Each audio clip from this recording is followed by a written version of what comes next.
Hello friends, in this video we discuss the previous year questions of economy which were asked in UPSC, EPFO, APFC exam. We already discussed computer previous year questions and modern history previous year question. Watch those videos. Those videos is very helpful to understand the nature and the type of question which were asked in UPSC, EPFO, APFC examination. Computer और modern history के PYQ हो गए हैं, उनको देख लीजिएगा. ठीक है, आज हम कुछ इकोनॉमी के PYQ डिस्कस करेंगे और कुछ इकोनॉमी के PYQ हम अनदर वीडियो में डिस्कस करेंगे. Fine. And one thing, first to solve the question pause the video and then solve with me.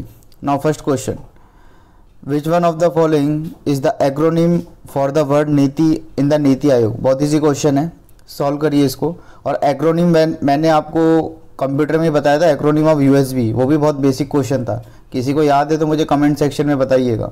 Acronym of USB, NITI Aayog का एक्रोनिम बताइए. ऐसे क्वेश्चन आते हैं EPFO APFC में. Pause the video, solve it. Answer is B, national institution for transforming India. National institute for transforming India. NITI Aayog is the policy commission which serve as the apex public policy think tank of the government of India. Fine, basic है, economy का पढ़ाई होगा आपने. Now second question, which one of the following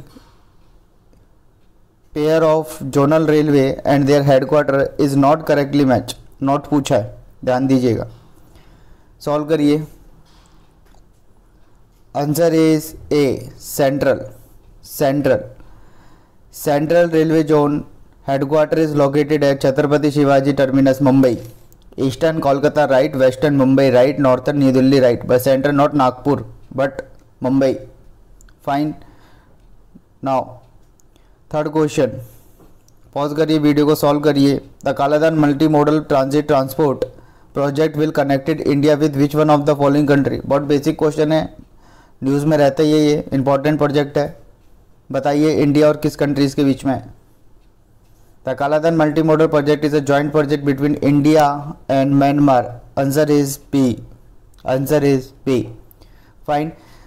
One thing, एक paper में लिखते जाइएगा कितने आप अटेम्प्ट कर रहे हैं, कितने राइट है, कितने रॉन्ग है. कमेंट सेक्शन में बताइएगा मुझे कितने आपने अटेम्प्ट करे, कितने राइट हैं, कितने रॉन्ग हैं. ठीक है. फोर्थ क्वेश्चन सॉल्व करिए. सारे के सारे PYQ हैं EPFO APFC के. Which one of the following denote gross profit.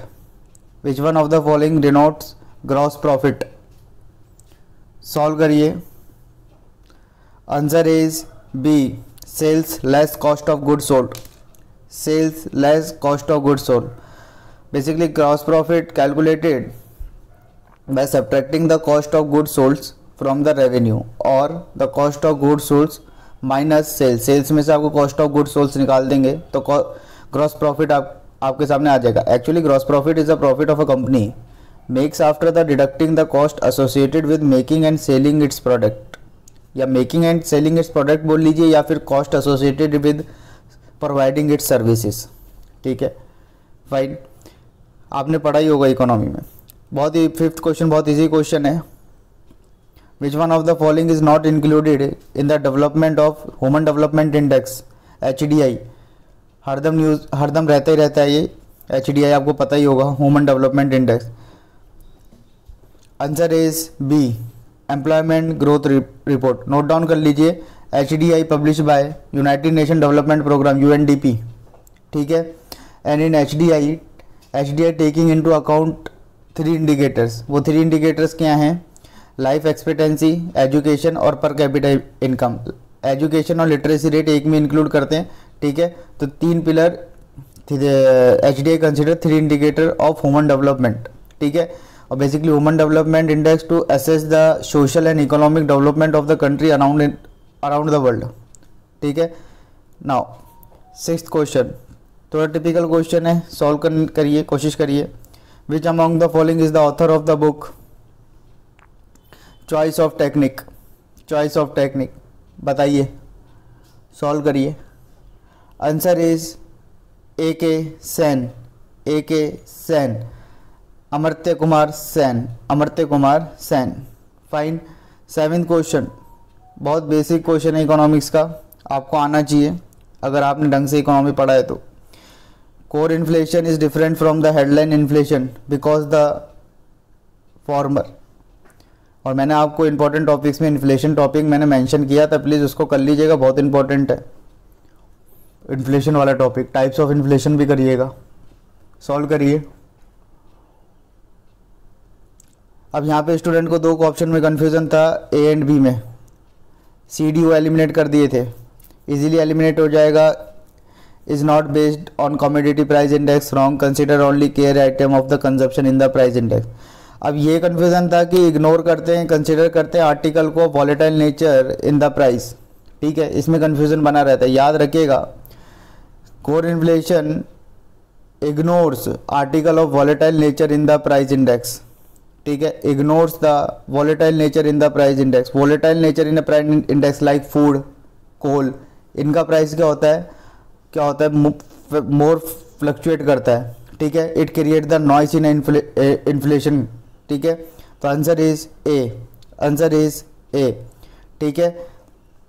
Core inflation ignore the article of the volatile nature in the price index. ध्यान रखिएगा, headline inflation refer to the change in the value of all goods in the basket and core inflation exclude the food and fuel item from the headline inflation, ठीक है। Basics of economy है, पढ़ा होगा core inflation, headline inflation, ठीक है, fine. Social cost is higher than the economic cost because, अब ये एक तरीके का बाउंसर टाइप क्वेश्चन है, फिर भी सॉल्व करने की कोशिश करिए। Social cost is higher than the economic cost because,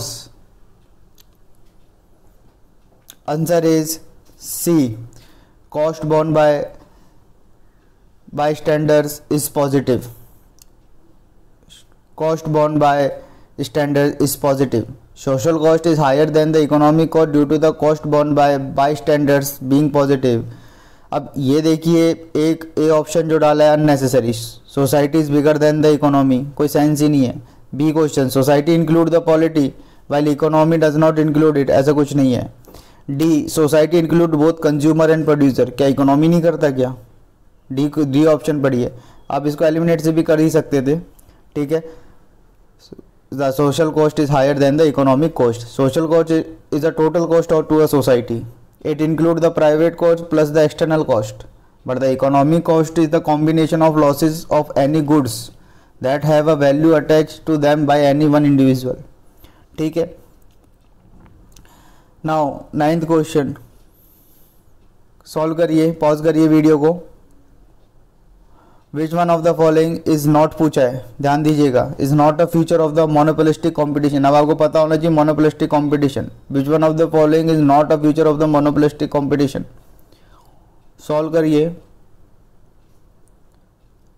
answer is C, answer is C, product in the market is homogeneous. Basically in monopolistic competition product in the market is heterogeneous, not a homogeneous, ठीक है। in a monopolistic competition large number of buyers and sellers in the market and different product constituted the market, ठीक है ना। दोनों option सही है, A and B, D भी सही है। Selling cost are used for sale promotion but the product are not a homogeneous, द products are heterogeneous. And note down in your notes, monopolistic competition is a type of imperfect competition such that there are many producers competing against each other but selling products that are differentiate from one another and hence are not perfect substitutes. Fine. Now income and expenditure account is, जितने भी account हैं please इनका आपको पता होना चाहिए, important है आपके ईपीएफओ एपीएफसी के लिए, ठीक है। सॉल्व करिए इस क्वेश्चन को, सॉल्व करिए। Income and expenditure account is real account, personal account, nominal account, capital account, पढ़ा होगा आपने इकोनॉमी में इसको। रियल अकाउंट है, पर्सनल अकाउंट है, नॉमिनल अकाउंट है, कैपिटल अकाउंट है। Answer is C, nominal account. Income expenditure account is a nominal account, ठीक है। Nominal account are use for record the revenue, expenses, gains and losses over the specific period और particular financial year. The income expenditure account लिख लीजिए, please note down in your notes, मैं account लिखवा रहा हूँ सारे इसमें। The income expenditure account is prepared by non profit organisation to calculate the surplus or deficit of income over expenditure during a specific period or during such a financial year. ठीक है, the income expenditure account is prepared by the non-profit organization to calculate the surplus or deficit of income over expenditure during a specific period. Fine, ये होता है nominal account. Now real account लिखिए, real account are use to record asset, liability and equity. ठीक है. Third account लिखिए personal account. Personal account are use to record the transaction with individual firms and organisation. Firms and organisation. ठीक है. Third लिखिए capital account. Fourth लिखिए capital account. Capital account are use to record the transaction related to the owner partner investment in the business. ठीक है. चारों account लिखवा दिए क्या होते हैं और आपने पढ़ा भी होगा. Real account, personal account, nominal account, capital account. ठीक है. आज ये क्वेश्चन आया इनकम एंड एक्सपेंडिचर अकाउंट. अगर कल को क्वेश्चन ये आ जाए कि owner and partnership investment transaction related between owner and partnership investment in a business, उस अकाउंट को क्या कहते हैं? कल को क्वेश्चन ये आ जाए कि the record of transaction related to the owner or partner investment in a business, उस अकाउंट को क्या कहते हैं? अभी लिखवाया मैंने कैपिटल अकाउंट. ठीक है. तो प्लीज़ लिख लीजिएगा, सारे अकाउंट इंपॉर्टेंट हैं. नाउ 11th क्वेश्चन सॉल्व करिए. Special economic zone are develop to SEZ. पढ़ा होगा इस आपने, इकोनॉमी का बेसिक पार्ट है. ठीक है. इकोनॉमी का अगर थोड़ा ढंग से पढ़ा है तो आपने ही पढ़ा होगा special economic zone. Easily question को हैंडल कर लोगे आप. Answer is D, promote investment and domestic and foreign resources. ठीक है. Special economic zone is an area in a country that is subject to different economic regulation than other region within the same country. Fine. SEZ tend to conducive to attract the FDI, foreign direct investment. But ऐसा कुछ नहीं होता है SEZ में कि generate additional economic activity throughout the country. No, beautify the suburban area. इसका तो कोई साइंस ही नहीं. Beautify the suburban area, upgrade the facilities in the countryside. No. Answer is D, promote the investment from domestic and foreign resources. Fine. Now next question. थोड़ा question को solve करने की कोशिश करिए. Green revolution in India was expeditiously feasible in zone of.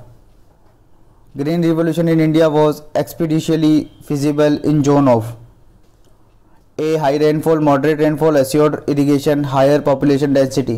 Solve करिए question को. Answer is assured irrigation. Assured irrigation.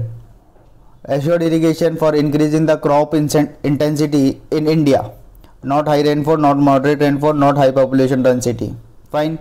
13th question. Pause करिए, video को सॉल्व करिए. Transportation play a great role in any economy. Which one of the modes of transportation has the highest elasticity? Easily कर लेंगे question को. थोड़ा सा ध्यान से ऑप्शन को पढ़िएगा, कर लेंगे. पॉज करिए, वीडियो को सॉल्व करिए. Answer is road. Answer is road, not rail, not air, not water. Road is a mode of transportation at the highest elasticity compare to the rail, air and water. Easy question था. ठीक है. इस 14th question. How does the expansionary monetary policy affect the rate, interest and level of income? मैंने आपको वो important topic में expansionary monetary और physical policy बताया था. मैंने कर लेना, मेंशन करा है मैंने वो पॉइंट. फिर भी देखो क्वेश्चन आया है वहाँ से. ठीक है. इन्फ्लेशन वाले टॉपिक से क्वेश्चन आया है, कर लीजिएगा. मॉनेटरी पॉलिसी या फिजिकल पॉलिसी में एक्सपेंशनरी पॉलिसी है कि कंट्रेक्शनरी पॉलिसी है, उसके देख लीजिएगा क्या होता है क्या नहीं होता. बेसिक्स ऑफ इकोनॉमी है. ठीक है. बताइए, सॉल्व करिए क्वेश्चन को.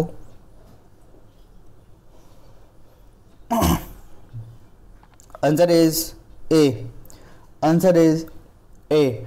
Rises the level of income but lower the rate of interest. Rises the level of income but lower the rate of interest. B answer जो है, बी ऑप्शन जो है, आंसर इसका ए है. बी ऑप्शन जो है, raises the rate of interest but lower the level of income. It is actually the contractionary policy. ठीक है ना. आप एक तरफ रेट बढ़ा रहे हो, एक तरफ आप रेट बढ़ा रहे हो और एक तरफ आप लेवल ऑफ इनकम कम कर रहे हो. ठीक है ना. आप लोन कम देना चाह रहे हो. ठीक है. तो वो है कंटेंशनरी पॉलिसी. एक्सपेंशनरी पॉलिसी जो इसका आंसर है A, raise the level of income, income बढ़ा रहे हो but lower the rate of interest, rate of interest कम कर रहे हो, मोर लोन देना चाह रहे हो, एक्सपेंशनरी मॉनेटरी पॉलिसी. ठीक है। सी ऑप्शन देखिए, raise the both rate of interest and the level of income, ठीक है। आप दोनों रेट ऑफ इंटरेस्ट भी बढ़ा रहे हो, लोन को कम करना चाह रहे हो, लोन देना कम जा रहे हो, और लेवल ऑफ इनकम आप बढ़ा रहे हो। इसका कोई एक साथ ये दोनों इम्प्लीमेंट भी नहीं हो सकता, फिजिबल भी नहीं है, ठीक है। Now D, lower the both, दोनों को आप कम कर दोगे, ठीक है। आपने एक तरीके से रेट, इंटरेस्ट रेट कम कर दिया, मोर लोन दे दिए, लेकिन लेवल ऑफ इनकम भी कम कर दिया, ठीक है। ये भी गलत है।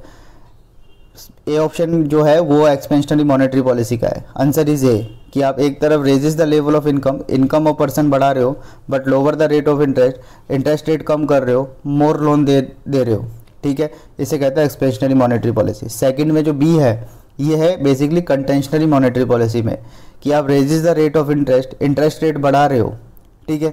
आप लोन कम देना चाह रहे हो, और lower the level of income of a person. Fine, good enough, basic है, आपने इकोनॉमी में पढ़ाई होगा ये सब।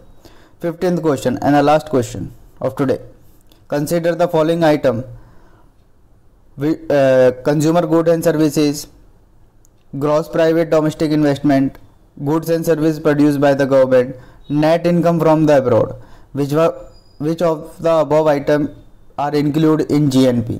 ये GNP, GDP, NNP, ये प्लीज़ इन सबको करके जाइएगा, बहुत इंपॉर्टेंट है। यहाँ से क्वेश्चन आपके EPFO EPFC एग्जाम में आ सकता है, चाहे वो GDP हो, GNP हो, NNP हो, ठीक है ना, GVP हो, नेशनल इनकम हो।